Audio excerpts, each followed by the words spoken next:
继续来看国民党新当选的主席郑丽文点名立委瓜志温参选到高雄市长，是引发到国民党中常委的质疑，讲钦定人选恐惊是违反到定序正义。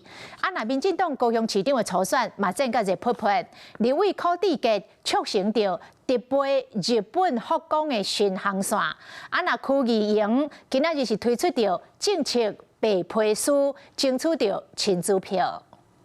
10个月，看到支持者带小囡仔来到小厅，民进党立委区议员亲自甲人办暖，为了变选高雄市长党内初选，先提出生囡仔补助和济好康。第一场政策发表，我们就从儿童跟老人这就安养的问题先来提出为社会福利争取选民的支持，不离个对手柯志杰嘛促成直飞福冈的新航点，要接高雄市长单机卖变观光。民进党初选拍落弄果，不过国民党这一边敢若已经巧合这一回。未来的柯市长、龙介市长、清泉市长，南台湾，如果你们3个都赢的话，那就出头天呀啦。前国民党主席郑丽文点名国民党立委瓜志温拼赢南台湾，只不过金马党内也未完成县市长提名，这言论就引发中常委质疑，恐惊违反定序正义。郑主席他在竞选期间，他有表达是以初选的方式，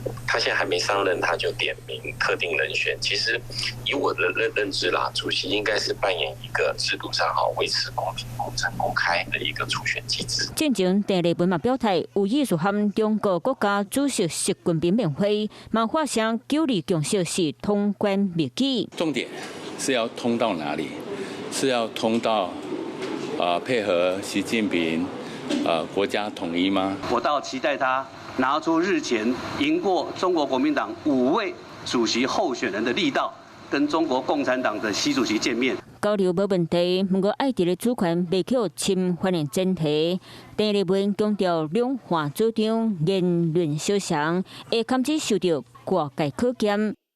Hello， 我是林仙怡。想要抢先掌握最及时的新闻资讯吗？赶快订阅、按赞、开启小铃铛，锁定华视新闻 YouTube 频道。